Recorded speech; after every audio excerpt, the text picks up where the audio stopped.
हरे Krishna. Shrimad Bhagavatam chapter 74 राजसूय यज्ञ में शिशुपाल का उद्धार। सुखदेव गोस्वामी ने कहा, इस प्रकार जरासंध वध तथा सर्वशक्तिमान कृष्ण की अद्भुत शक्ति के विषय में भी सुनकर राजा युधिष्ठिर ने अत्यंत प्रसन्नता पूर्वक भगवान से इस प्रकार कहा। श्री युधिष्ठिर ने कहा, तीनों लोकों के प्रतिष्ठ गुरु तथा विभिन्न लोकों के निवासी एवं शासक आपके आदेश को जो विरले ही किसी को मिलता है सिर आंखों पर लेते हैं। वहीं कमल नेत्र भगवान आप उन दीन मूर्खों के आदेशों को स्वीकार करते हैं जो अपने आप को शासक मान बैठते हैं, जबकि हे सर्वव्यापी यह आपके पक्ष में महान आडंबर है।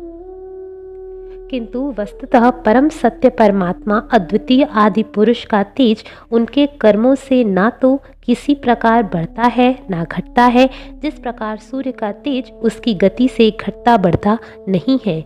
हे अजित माधव, आपके भक्त तक मैं तथा मेरा और तुम तथा तुम्हारा में कोई अंतर नहीं मानते, क्योंकि यह तो पशुओं की विकृत प्रवृत्ति है।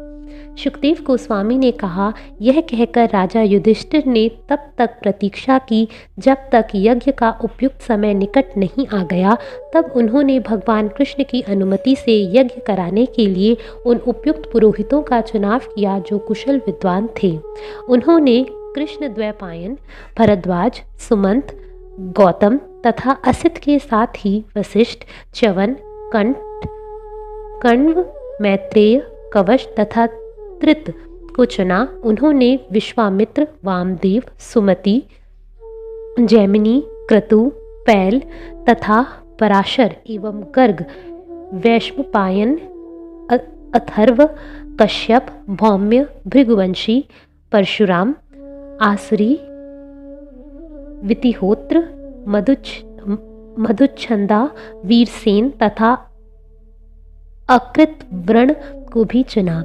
हे राजन, जिन अन्य लोगों को आमंत्रित किया गया था उनमें द्रोण, भीष्म, कृप पुत्रों सहित धृतराष्ट्र, महापति, विदुर तथा यज्ञ देखने के लिए उत्सुक अन्य ब्राह्मण, क्षत्रिय, वैश्य तथा शूद्र सम्मिलित थे। हाँ, सारे राजदल बल सहित वहां पधारे थे। तत्पश्चात ब्राह्मण पुरोहितों ने यज्ञ स्थली की सोने के हल से जुताई की और प्रामाणिक विद्वानों द्वारा नियत प्रथाओं के अनुसार यज्ञ के लिए राजा युधिष्ठिर को दीक्षा दी। यज्ञ के निमित्त पात्र सोने के बने थे, जिस तरह की प्राचीन काल में भगवान वरुण द्वारा संपन्न हुए यज्ञ में थे। इंद्र, ब्रह्मा, शिव तथा अनेक लोकपाल, सिद्ध तथा गंधर्व एवं उनके पार्षद, विद्याधर, महान सर्प, मुनि, यक्ष, राक्षस, दैवीय पक्षी, किन्नर, चारण तथा पार्थिव राजा सभी को आमंत्रित किया गया था और वे पांडुपुत्र राजा युधिष्ठिर के राजसूय यज्ञ में सभी दिशाओं से आए भी थे। वे यज्ञ के ऐश्वर्य को देखकर रंच मात्र भी चकित नहीं हुए, क्योंकि कृष्ण भक्त के लिए यही सर्वथा उपयुक्त था। देवताओं के सदृश शक्ति संपन्न पुरोहितों ने वैदिक आदेशों के अनुसार राजा युधिष्ठिर के लिए उसी तरह राजसूय यज्ञ संपादित किया जिस तरह पूर्व काल में देवताओं ने वरुण के लिए किया था। सोमरस निकालने के दिन राजा युधिष्ठिर ने अच्छी तरह तथा बड़े ही ध्यान पूर्वक पुरोहितों की एवं सभा के श्रेष्ठ पुरुषों की पूजा की। तब सभासदों ने विचार विमर्श किया कि उनमें से किसकी सबसे पहले पूजा की जाए, किंतु क्योंकि अनेक व्यक्ति इस सम्मान के योग्य थे अतः वे निश्चित कर पाने में असमर्थ थे। अंत में सहदेव बोल पड़े। सहदेव ने कहा, निश्चय ही भगवान अच्युत तथा यादवों के प्रमुख ही इस सर्वोच्च पद के योग्य हैं। सच तो यह है कि वे यज्ञ में पूजे जाने वाले समस्त देवताओं के साथ तथा साथ ही पूजा के पवित्र स्थान, समय तथा साज समाज जैसे पक्षों से समन्वित हैं। यह समस्त ब्रह्मांड उन्हीं पर टिका है और वैसे ही महान यज्ञों का संपन्न किया जाना, उनकी पवित्र अग्नियां, आहुतियां तथा मंत्र भी उन्हीं पर टिकी हैं।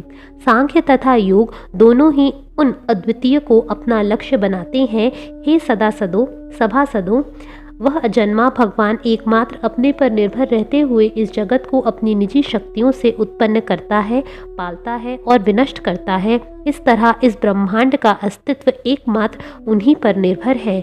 वे इस जगत में विविध कर्मों को उत्पन्न करते हैं और इस तरह उनकी ही कृपा से सारा संसार धर्म, अर्थ, काम तथा मोक्ष के आदर्शों के लिए प्रयत्नशील रहता है। इसलिए हमें चाहिए कि भगवान कृष्ण को सर्वोच्च सम्मान दें। यदि हम ऐसा करते हैं तो हम सारे जीवों का सम्मान तो करेंगे ही, साथ ही अपने आप को भी सम्मान देंगे। जो भी व्यक्ति यह चाहता है कि दिए गए सम्मान का असीम प्रतिदान मिले, उसे कृष्ण का सम्मान करना चाहिए, जो पूर्णतया शांत है, समस्त जीवों की पूर्ण आत्मा भगवान है और जो किसी भी वस्तु को अपने से पृथक नहीं मानते। सुखदेव गोस्वामी ने कहा, यह कहकर भगवान कृष्ण की शक्तियों को समझने वाले सहदेव मौन हो गए और उनके शब्द सुनकर वहां पर उपस्थित सभी सज्जनों ने बहुत अच्छा कहकर उन्हें बधाई दी। राजा ब्राह्मणों की इस घोषणा से अत्यंत प्रसन्न हुए, क्योंकि वे इससे संपूर्ण सभा की मनोदशा को समझ गए। उन्होंने प्रेम से विभोर होकर इंद्रियों के स्वामी भगवान कृष्ण की पूजा की। भगवान कृष्ण के चरण पखारने के बाद महाराज युधिष्ठिर ने प्रसन्नता पूर्वक उस जल को अपने सिर पर छिड़का और उसके बाद अपनी पत्नी, भाइयों, अन्य पारिवारिक जनों तथा मंत्रियों के सिरों पर छिड़का। वह जल सारे संसार को पवित्र करने वाला है।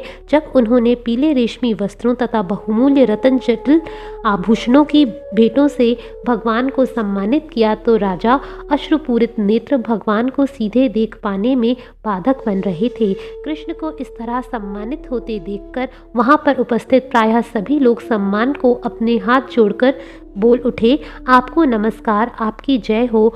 और तब उन्हें शीश नवाया। ऊपर से फूलों की वर्षा होने लगी। दमघोष का असहिष्णुनी पुत्र कृष्ण के दिव्य गुणों की प्रशंसा होते सुनकर क्रुद्ध हो उठा। वह अपने आसन से उठकर खड़ा हो गया और क्रोध में अपने हाथ हिलाते हुए निर्भय होकर सारी सभा के समक्ष भगवान के विरुद्ध निम्नानुसार कटु शब्द कहने लगा। शिशुपाल ने कहा, वेदों का यह कथन है कि समय ही सबका अनिवार्य ईश्वर है, निसंदेह सत्य सिद्ध हुआ है, क्योंकि बुद्धिमान गुरुजनों की बुद्धि निरे बालक के शब्दों से अब चकरा गई है। जो हे सभा नायकों, आप लोग अच्छी तरह जानते हैं कि सम्मान किए जाने के लिए उपयुक्त पात्र कौन है। अतः आप लोग इस बालक के वचनों की परवाह ना करें और कि वह यह दावा कर रहा है कि कृष्ण पूजा के योग्य है। आप लोग इस सभा के सर्वाधिक उन्नत सदस्यों को ब्रह्म के प्रति समर्पित, तपस्या की शक्ति, दैवी अंतर्दृष्टि तथा कठोर व्रत में लगे रहने वाले, ज्ञान से पवित्र हुए तथा ब्रह्मांड के शासकों द्वारा की पूजित सर्वोच्च ऋषियों को कैसे छोड़ सकते हैं। यह ग्वाल बाल जो कि अपने कुल के लिए कलंक है, आप लोगों की पूजा के योग्य कैसे हो सकता है। क्या कौवा पवित्र प्रसाद की खीर खाने का पात्र बन सकता है। जो वर्ण तथा आश्रम के या पारिवारिक शिष्टाचार के किसी भी सिद्धांत का पालन नहीं करता, जो सारे धार्मिक कर्तव्यों से बहिष्कृत कर दिया गया है, जो मनमाना आचरण करता है तथा जिसमें कोई सद्गुण नहीं है, भला ऐसा व्यक्ति किस तरह पूजा किए जाने योग्य हो सकता है। ययाति ने इन यादवों के कुल को शाप दिया था, तभी से ये लोग ईमानदार व्यक्तियों द्वारा बहिष्कृत कर दिए गए और इन्हें सुरापान की लत पड़ गई। तब भला कृष्ण पूजा के योग्य कैसे हैं। इन यादवों में ब्रह्म ऋषियों द्वारा बसाई गई पवित्र भूमि को छोड़ दिया है और समुद्र में एक किले में जाकर शरण ली है। जहाँ ब्राह्मण नियमों का पालन नहीं होता, वहाँ ये चोरों की तरह अपनी प्रजा को तंग करते हैं। सुखदेव गोस्वामी ने कहा, समस्त सौभाग्य से वंचित शिशुपाल ऐसे ही तथा अन्य अपमान सूचक शब्द बोलता रहा, किंतु भगवान ने कुछ भी नहीं कहा। जिस तरह सिंह सियार के रोदन पर परवाह नहीं करता। भगवान की ऐसी असह्य निंदा सुनकर सभा के कई सदस्यों ने अपने कान बंद कर लिए और गुस्से से चेद नरेश को कोसते हुए बाहर चले गए।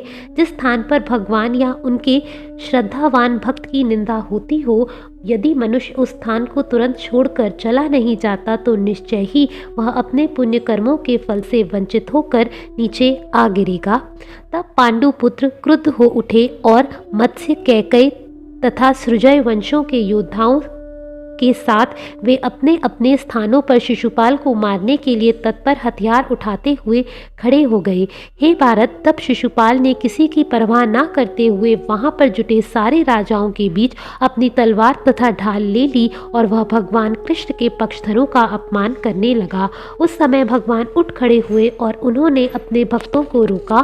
फिर उन्होंने क्रुद्ध होकर अपने तेज धार वाले चक्र को चलाया और आक्रमण कर रहे अपने शत्रु का सिर काट दिया।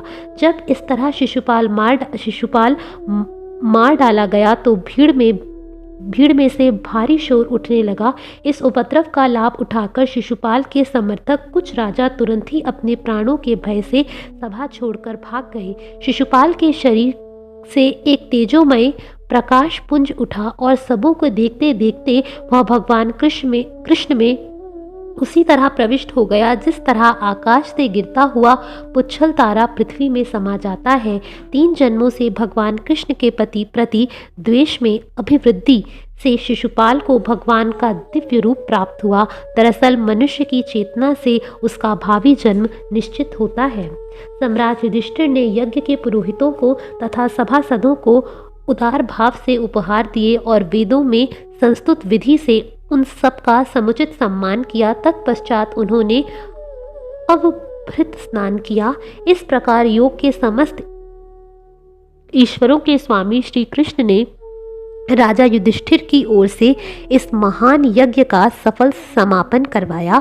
तत्पश्चात अपने घनिष्ठ मित्रों से हार्दिक अनुरोध कर वे कुछ महीनों तक वहां रुके रहे। तब देवकी पुत्र भगवान ने न चाहते हुए भी राजा से अनुमति ली और वे अपनी पत्नियों तथा मंत्रियों सहित अपनी राजधानी लौट आए। मैं पहले ही तुमसे वैकुंठ के उन 2 वासियों का विस्तार में वर्णन कर चुका हूँ जिन्हें ब्राह्मणों द्वारा शापित होने से भौतिक जगत में बारंबार जन्म लेना पड़ा। अंतिम अवभृत्य अनुष्ठान में, जो कि राजसूय यज्ञ के सफल समापन का सूचक था, पवित्र होकर राजा युधिष्ठिर एकत्र ब्राह्मणों तथा क्षत्रियों के बीच इस तरह चमक रहे थे मानो साक्षात देवराज इंद्र हों। राजा द्वारा समुचित सम्मान दिए जाकर देवता, मनुष्य तथा मध्यलोक के निवासी प्रसन्नता पूर्वक कृष्ण तथा महान यज्ञ की प्रशंसा करते हुए अपने अपने लोकों के लिए रवाना हो गए। पापी दुर्योधन को छोड़कर सारे लोग संतुष्ट थे, क्योंकि वह तो साक्षात कलिकाल था और कुरुवंश का रोग था। वह पांडु पुत्र के वृद्धिमान ऐश्वर्य का देखना सहन नहीं कर सका। जो व्यक्ति भगवान विष्णु के इन कार्यकलापों को, जिनमें शिशुपाल वध, राजाओं का मुक्त किया जाना तथा राजसूय यज्ञ का निष्पादन सम्मिलित है, सुनाता है, वह समस्त पापों से छूट जाता है। हरे कृष्णा।